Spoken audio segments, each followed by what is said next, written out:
In the quiet moments before dawn, when the world holds its breath between night and day, Elena Martinez would stand by her bedroom window, watching the first rays of sunlight paint the sky. She had always been a fighter, a woman who faced life's challenges with grace and determination. But nothing could have prepared her for the battle that would test every fiber of her being, challenge her deepest beliefs about strength, and ultimately redefine what it meant to truly live. This is the story of a woman who discovered that sometimes the greatest victories come from the most devastating defeats, and that hope can bloom even in the darkest corners of human experience.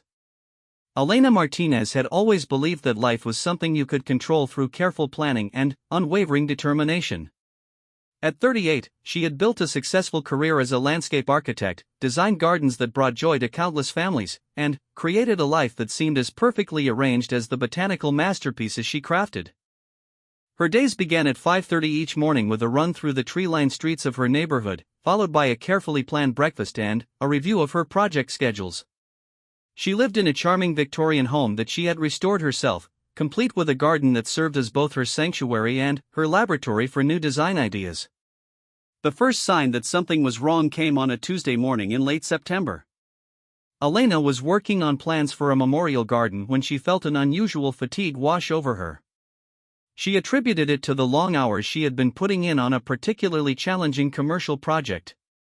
The client, a tech company wanting to transform their sterile campus into an oasis of creativity, had been demanding, requiring multiple revisions and late-night meetings. Elena prided herself on exceeding expectations, so she pushed through the exhaustion, fueling herself with extra coffee and sheer willpower. Over the next few weeks, the fatigue deepened. Simple tasks that once energized her now left her drained. Climbing the stairs to her home office became an effort that required rest breaks. Her morning runs, once a source of joy and clarity, became increasingly difficult until she found herself walking more than running.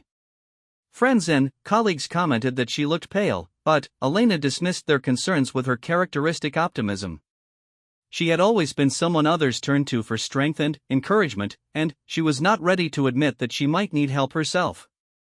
The turning point came during a site visit to oversee the installation of a water feature she had designed for a children's hospital. As she bent down to examine the placement of river stones, a wave of dizziness overwhelmed her. The world tilted sideways, and she found herself gripping the edge of the fountain to keep from falling. The construction foreman, a gruff but kind man named Tony who had worked with Elena on several projects, immediately noticed her distress. He helped her to a nearby bench and insisted on calling her doctor, despite her protests that she just needed a moment to collect herself. Dr. Sarah Chen had been Elena's physician for nearly a decade.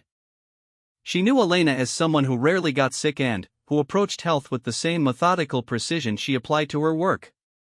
When Elena appeared in her office the next day, looking drawn and admitting to weeks of increasing fatigue, Dr. Chen's expression grew serious.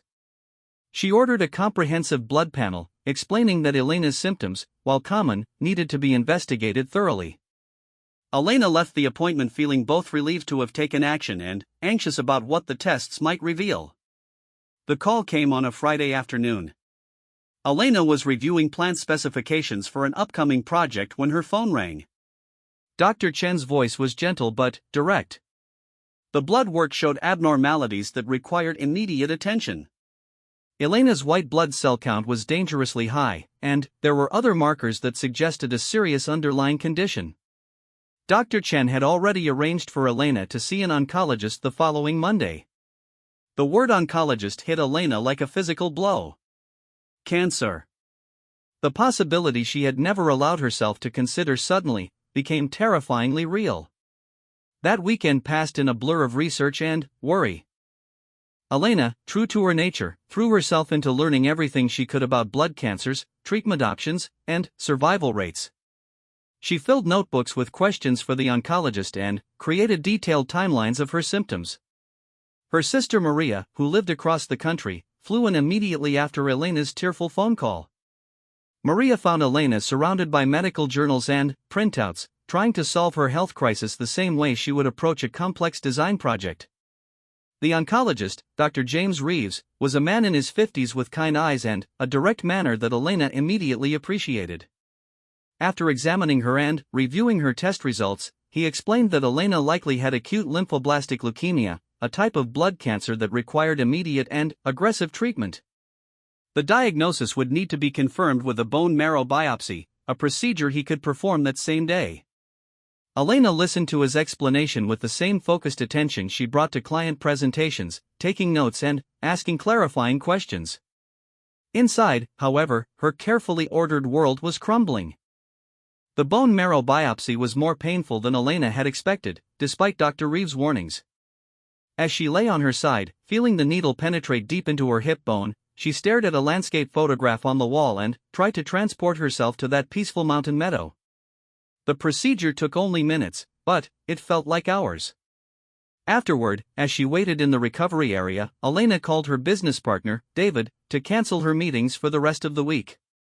She told him she was dealing with a family emergency, not ready to share the truth about her own crisis. The confirmation came 2 days later. Acute lymphoblastic leukemia, aggressive and requiring immediate treatment. Dr. Reeves explained that with prompt and intensive chemotherapy, the prognosis could be good, particularly for someone of Elena's age and overall health. The treatment would be challenging, requiring hospitalization for the initial phase and months of ongoing therapy.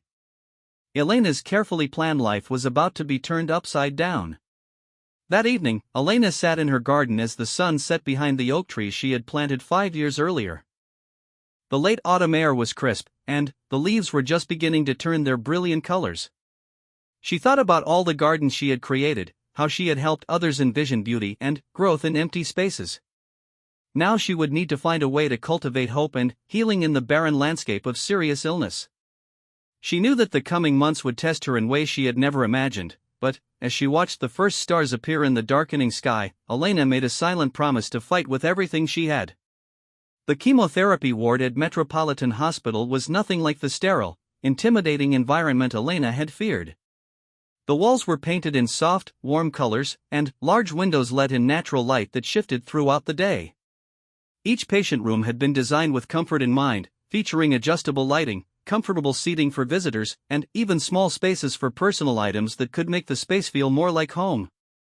Elena had been admitted on a Monday morning in early November, carrying a small suitcase packed with comfortable clothes, her laptop, and a collection of gardening magazines that she hoped would provide distraction during the long hours ahead.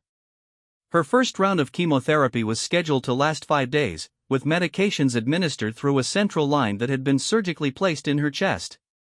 The procedure to insert the line had been another milestone in Elena's journey from health to patient, a physical reminder that her body was no longer entirely her own.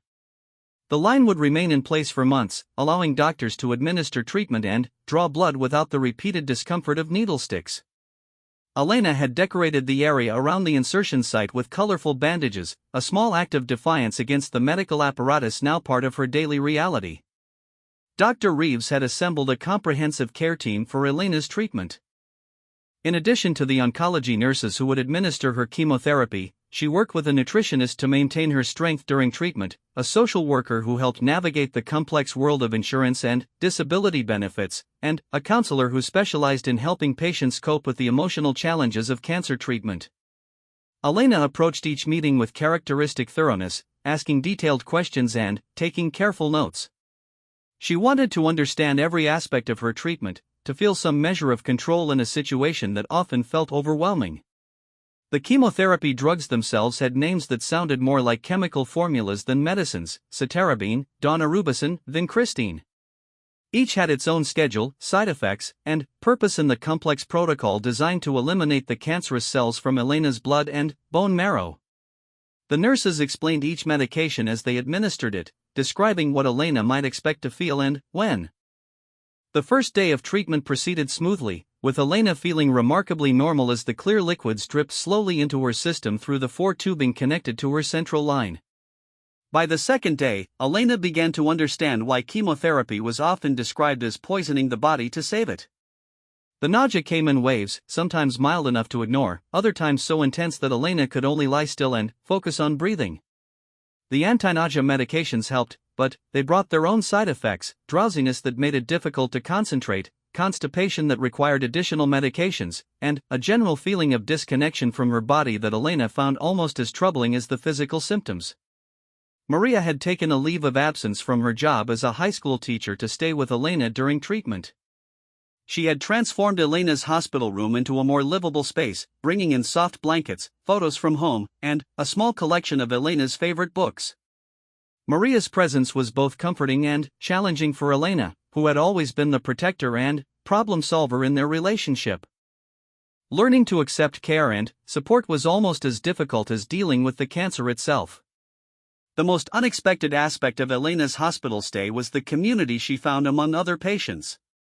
The chemotherapy ward had its own rhythm and culture, with patients and families who had been navigating cancer treatment for months or years serving as informal mentors to newcomers. Elena's roommate was a woman named Joyce, a retired teacher in her 60s who was receiving treatment for lymphoma.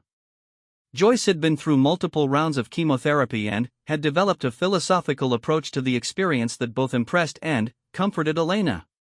Joyce shared practical wisdom about managing side effects, from the best foods to eat when nothing tasted right to techniques for preserving energy during the most difficult days. She also provided emotional support with a combination of humor and honesty that Elena found invaluable. Joyce had lost her hair during earlier treatments and had chosen to embrace baldness rather than wear wigs, decorating her smooth scalp with temporary tattoos that changed weekly. Her confidence and humor in the face of serious illness provided Elena with a model for how to maintain dignity and personality even in the midst of medical crisis. The third day of chemotherapy brought Elena's first real glimpse of what lay ahead. Her blood counts, which the medical team monitored daily, began to drop as the medications did their work. The chemotherapy was destroying not only cancerous cells but also healthy white blood cells, leaving Elena vulnerable to infection. She was placed in protective isolation, with all visitors required to wear masks and follow strict hygiene protocols. The isolation felt symbolic of the larger separation that cancer created between Elena and her normal life. During the long hours of treatment, Elena found herself thinking about her work in new ways. Creating gardens had always been about transformation, taking empty or damaged spaces and reimagining them as places of beauty and growth. Now she was the empty space, damaged by disease but potentially capable of regeneration. The metaphor gave her comfort during the darkest moments of nausea and fatigue. She began sketching ideas for a healing garden, a space specifically designed for cancer patients and their families, incorporating elements that would provide comfort, hope, and connection to the natural world. By the fourth day, Elena's hair began to fall out. She had been warned that this would happen, but the reality was still shocking. She woke to find strands on her pillow, and more came away in her hands when she touched her head. Rather than waiting for the gradual loss that could last for weeks, Elena made the decision to shave her head completely. Maria helped with the process, using electric clippers to remove what remained of Elena's thick, dark hair. The woman who looked back at Elena from the mirror was a stranger, pale and bald but with eyes that still held determination. The final day of the first chemotherapy cycle was both a celebration and a beginning. Elena had completed the intensive phase of treatment without serious complications, but she knew that this was only the first step in a journey that would last many months. Her blood counts would need to recover before the next cycle could begin, a process that would take several weeks. During this time, Elena would be at home but still closely monitored, with frequent blood draws and clinic visits to track her progress. As Elena prepared to leave the hospital, Joyce gave her a small succulent plant in a hand-painted pot. "Something to take care of," Joyce explained, "that doesn't need much but still grows." Elena understood the gift's deeper meaning. She was learning that healing, like gardening, required patience, faith, and the willingness to nurture growth even when it wasn't immediately visible. The little plant would remind her that life could persist and even flourish in the most challenging conditions. Recovery between chemotherapy cycles proved to be its own unique challenge, different from but no less difficult than the intensive treatment itself. Elena returned home to a house that felt both familiar and foreign, as if she were visiting a life that had belonged to someone else. The woman who had left for the hospital had been anxious but relatively healthy. The person who returned was bald, weak, and fighting a disease that had already changed everything about her daily existence. The first few days at home were marked by a profound fatigue unlike anything Elena had ever experienced. This was not the tiredness that came from a long day of work or even from the sleepless nights she had occasionally endured during particularly demanding projects. This exhaustion seemed to penetrate every cell of her body, making simple tasks like preparing a meal or climbing the stairs feel monumental. Elena, who had always prided herself on her energy and productivity, struggled to accept this new reality of limitations. Maria had arranged to work remotely so she could continue caring for Elena during recovery. She had transformed the guest bedroom into a comfortable retreat, complete with easy access to a bathroom and a view of Elena's garden. From her bed, Elena could watch the winter light play across the dormant flower beds and bare trees. The garden looked skeletal and lifeless in its winter sleep, but Elena knew that beneath the frozen ground, roots and bulbs were quietly preparing for spring's return. The parallel to her own situation was both obvious and comforting. Elena's medical team had warned her that her immune system would be compromised during recovery, making her vulnerable to infections that might be minor inconveniences for healthy people but could be life-threatening for someone in her condition. This meant that her world had to shrink dramatically. She could not go to restaurants, attend movies, or even have friends visit unless they were completely healthy. The isolation was particularly difficult for someone who had always been social and professionally engaged with clients and colleagues. David, her business partner, visited regularly but always called first to confirm he was feeling well. Their conversations inevitably turned to the landscape architecture firm they had built together over the past 8 years. Elena tried to stay involved in major decisions, reviewing project plans from her laptop and participating in client calls when her energy permitted. However, she gradually had to accept that David would need to handle most responsibilities alone, at least for the foreseeable future. This loss of professional identity was almost as difficult to process as the physical aspects of her illness.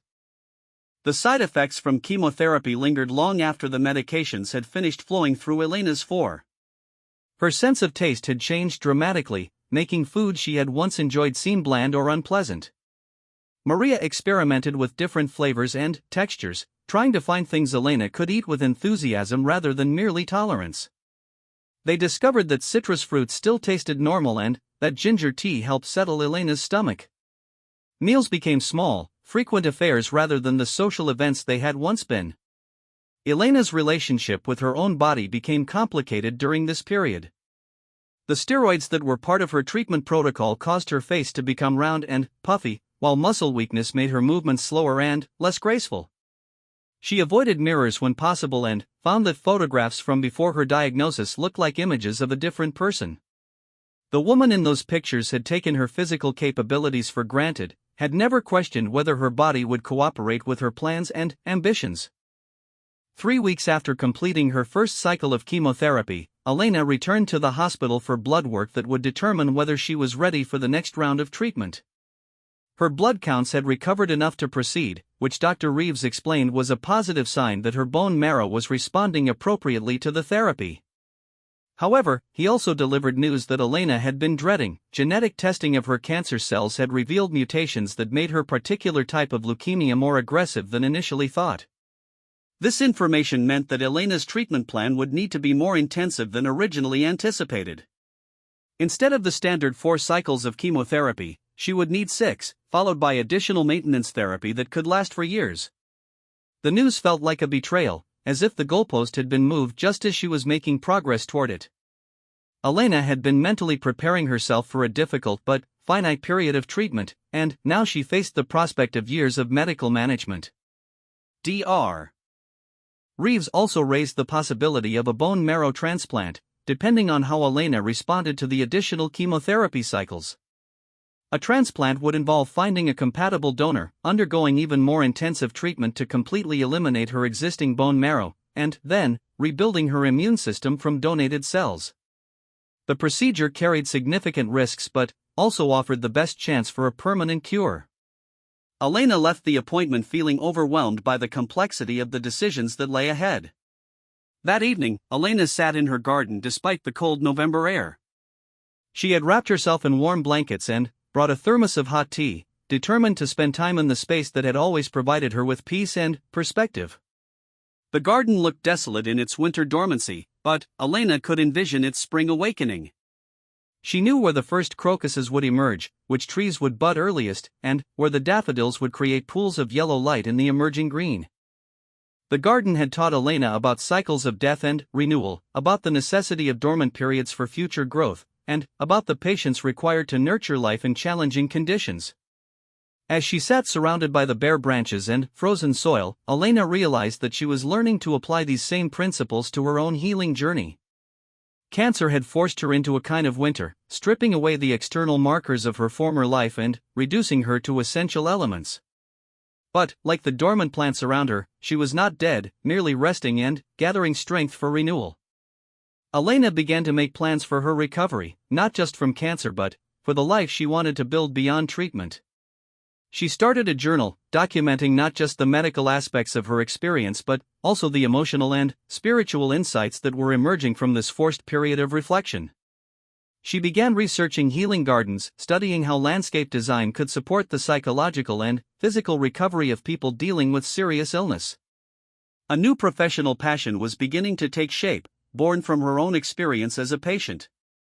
The prospect of additional chemotherapy cycles was daunting, but Elena was discovering reserves of strength she hadn't known she possessed.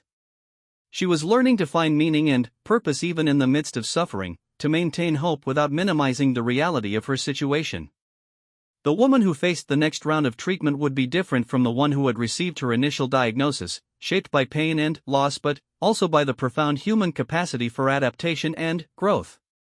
Elena's second cycle of chemotherapy began on a gray December morning, just as the first snow of winter was beginning to fall outside the hospital windows. She approached this round of treatment with a mixture of dread and determination, knowing what to expect but also hoping that familiarity would make the experience somewhat easier to endure. The medical team greeted her like an old friend returning for a visit, which was both comforting and sobering. This was becoming her normal, a reality she was still struggling to fully accept.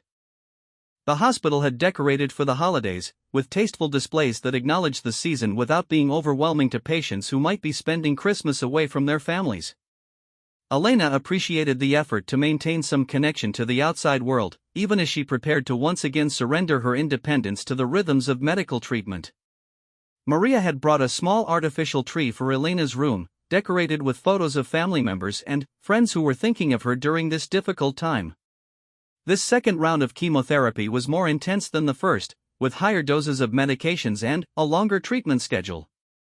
Dr. Reeves explained that they were trying to eliminate any remaining cancer cells while Elena's body was still strong enough to handle aggressive treatment.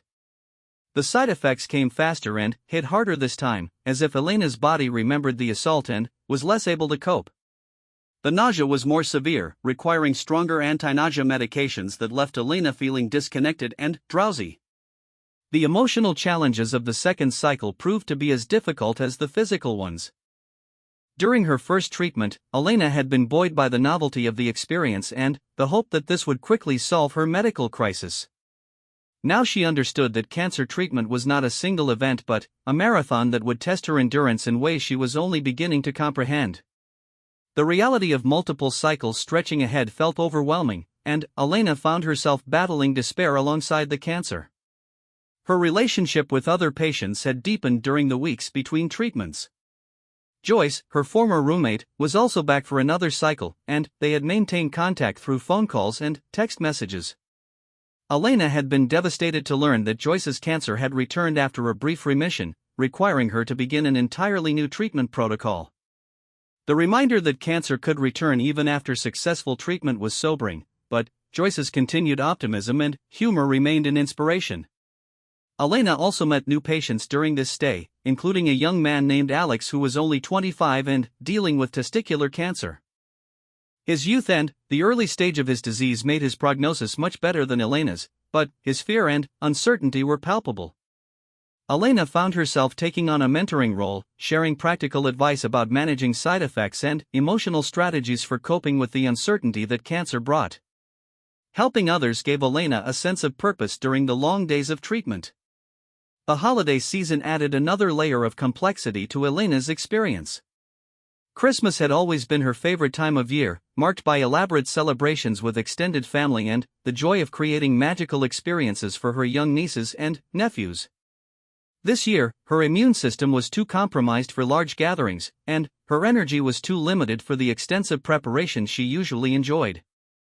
Maria tried to bring some holiday spirit to the hospital room, but Elena struggled with the grief of missing yet another milestone in her normal life. On Christmas Eve, Elena received an unexpected gift that lifted her spirits more than any material present could have. The Children's Oncology Ward organized a small concert in the hospital's atrium, featuring young patients who were well enough to participate. Elena watched from a wheelchair as children who had lost their hair to chemotherapy sang traditional carols with voices that were clear and strong despite their circumstances. Their courage and joy in the face of serious illness reminded Elena that resilience could flourish even in the most challenging conditions. The new year brought both hope and setbacks. Elena's blood work showed that the cancer was responding to treatment, with significantly reduced levels of abnormal cells in her bloodstream. However, the aggressive chemotherapy had also damaged healthy tissues, causing complications that required additional medications and extended her hospital stay. Elena developed a serious infection that landed her in isolation for nearly a week, with only medical staff allowed in her room. The loneliness was crushing, and Elena found herself crying for the first time since beginning treatment. During the isolation period, Elena spent long hours staring out her window at the city beyond the hospital walls. She watched people walking briskly down sidewalks, driving cars, entering and leaving buildings with the casual freedom of those whose bodies could be trusted to cooperate with their plans. Elena felt like she was observing life from behind glass, separated from the normal world by circumstances beyond her control. The feeling of disconnection was almost as difficult to bear as the physical symptoms of illness and treatment. Recovery from the second cycle was slower and more difficult than the first. Elena's fatigue was deeper, and new side effects emerged as the cumulative impact of chemotherapy took its toll. She developed neuropathy in her hands and feet, a tingling numbness that made simple tasks like buttoning clothes or walking on uneven surfaces challenging. Her skin became dry and fragile, requiring special lotions and careful protection from sun exposure. Each symptom felt like another piece of her former self being stripped away. Despite the setbacks, Elena began to notice subtle shifts in her perspective that surprised her. The forced slowness of her life had created space for reflection and connection that had been missing during her busy professional years. She had deeper conversations with friends and family members, relationships that had previously been maintained through quick phone calls and hurried social gatherings. Elena realized that she had been living her life at a pace that prevented her from fully experiencing it. Elena also found herself more sensitive to beauty in small things that she had previously overlooked. The way light fell across her hospital bed in the afternoon, the kindness of a nurse who took extra time to explain a procedure, the taste of a perfectly ripe piece of fruit, these moments began to carry more weight and meaning than the professional accomplishments that had once defined her sense of worth. Cancer was teaching Elena to value presence over productivity, being overdoing. As she prepared for the third cycle of chemotherapy, Elena made a decision that surprised everyone, including herself. She asked Dr. Reeves to include her in a research study that was testing a new combination of treatments for her type of leukemia. The experimental protocol carried additional risks and uncertainties, but it also offered the possibility of better long-term outcomes. Elena's willingness to participate in research represented a fundamental shift from trying to control her experience to embracing uncertainty as a pathway to hope. Spring arrived early that year, with crocuses pushing through the last patches of snow in Elena's garden while she was hospitalized for her fourth cycle of chemotherapy.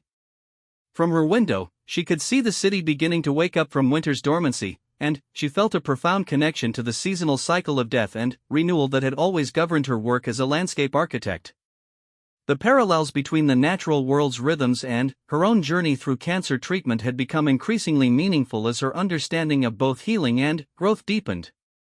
The experimental treatment protocol Elena had joined was showing promising results, not just for her but for several other participants in the study. The combination of targeted therapy drugs with traditional chemotherapy was proving more effective at eliminating cancer cells while causing fewer severe side effects. Elena's latest bone marrow biopsy had shown no detectable cancer cells, a milestone that Dr. Reeves described as a complete molecular remission. While he cautioned that this was not yet a cure, it represented the best possible response to treatment. Elena's physical recovery had been remarkable but incomplete. Her strength was slowly returning, and the most debilitating side effects of chemotherapy were beginning to fade. However, she still tired easily, and her immune system remained compromised. The neuropathy in her hands and feet was improving but might never completely resolve. Most visibly, her hair was growing back, though it was clearer and grayer than before, as if her body was announcing that the woman emerging from cancer treatment was fundamentally different from the one who had entered it. The emotional and psychological changes in Elena were even more profound than the physical ones. The forced confrontation with mortality had stripped away many of the assumptions and priorities that had previously driven her life. Success, which she had once measured primarily in terms of professional achievement and financial security, now felt more connected to the quality of her relationships and her ability to find meaning in daily experiences. The woman who had once scheduled every moment of her day now appreciated the luxury of unstructured time. Elena's relationship with her work had evolved in unexpected directions during her treatment. Unable to maintain her previous level of involvement with the landscape architecture firm, she had been forced to trust David to make important decisions and manage client relationships. To her surprise, the business had not only survived but had thrived under his leadership. David had brought a fresh perspective to several projects, and clients had appreciated his more collaborative approach to design. Elena realized that her need to control every aspect of the business had sometimes limited its potential for growth. During her recovery periods between chemotherapy cycles, Elena had begun developing her ideas for therapeutic landscapes designed specifically for cancer patients and their families. She had interviewed dozens of patients, families, and medical staff about what kinds of environments felt most supportive during treatment and recovery. The research had revealed common themes: the importance of natural light, access to growing things, spaces for both solitude and connection, and design elements that promoted hope without denying the reality of serious illness. Elena's first healing garden design was being implemented at the hospital where she had received treatment. The administration had been enthusiastic about the project, providing funding and space for a rooftop garden that would serve both patients and staff. Elena had collaborated with oncology social workers and child life specialists to ensure that the space would meet the practical and emotional needs of people dealing with cancer. The garden would include raised beds for patients to tend, comfortable seating areas for families, and a memorial section to honor those who had died. The garden design incorporated many of the insights Elena had gained from her own experience as a patient. There were quiet alcoves for private reflection, but also open areas where people could gather and support each other. The plant selections emphasized species that would provide interest throughout the seasons, acknowledging that cancer treatment often lasted for many months. Water features created soothing sounds that could mask the noise of medical equipment and city traffic. Most importantly, the entire space was designed to be accessible to people with limited mobility, whether due to illness, treatment side effects, or medical devices. As Elena's treatment neared its end, she faced decisions about her future that felt both exciting and overwhelming. Dr. Reeves had recommended 2 additional years of maintenance therapy, involving monthly treatments that would be less intensive than the cycle she had completed but would still require ongoing medical management. The experimental treatment had been successful enough that a bone marrow transplant was no longer recommended, news that Elena received with profound relief. Elena's professional future was also taking shape in new directions. She and David had decided to expand their landscape architecture practice to include therapeutic design, with Elena leading projects focused on healthcare environments and healing spaces. They had already received inquiries from several hospitals and cancer centers interested in incorporating healing gardens into their facilities. Elena's expertise would be informed not just by her design skills but by her lived experience as a patient, giving her insights that no textbook could provide. The physical and emotional intimacy of Elena's relationship with her own body had been forever altered by cancer and its treatment. She had learned to notice subtle changes in energy, appetite, and mood that might signal problems requiring medical attention. The hypervigilance that cancer survivors often experienced was both protective and exhausting, making it difficult to fully relax into the assumption of continued health. Elena was learning to live with uncertainty as a constant companion, neither denying the possibility of recurrence nor allowing fear to dominate her decisions. Elena's final cycle of intensive chemotherapy concluded on a warm day in late spring, with her garden in full bloom outside her hospital window. The daffodils she had planted years earlier had naturalized and spread, creating pools of golden light under the emerging green canopy of oak trees. The sight reminded Elena of the resilience inherent in natural systems, their capacity to not just survive difficult conditions but to emerge stronger and more beautiful. The celebration of completing treatment was subdued but meaningful. Elena understood that while she had reached an important milestone, cancer would always be part of her story.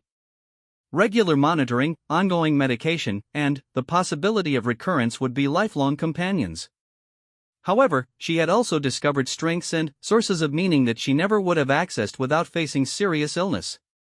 The journey through cancer had been devastating and transformative in equal measure. As Elena prepared to leave the hospital for the final time as an inpatient, she reflected on the woman who had first received her diagnosis 8 months earlier. That Elena had believed that health was something that could be maintained through careful planning and willpower. She had measured her worth primarily through professional achievements and had rarely questioned the assumption that she would live a long, predictable life.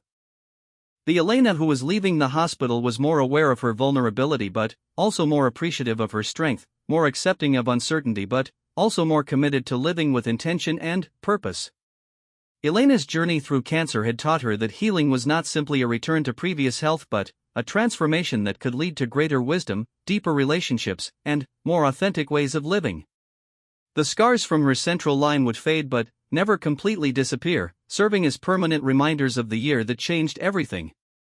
In her garden at home, Elena planned to plant a new section dedicated to the relationships and insights that had grown from the most difficult period of her life, creating beauty from survival and hope from the ashes of her former certainties. The future stretched ahead, uncertain but no longer terrifying. Elena had learned to tend hope the way she tended plants, with patience, faith, and the understanding that growth often happens in ways and timelines that cannot be predicted or controlled. She was ready to discover what would bloom in the fertile soil of her transformed life.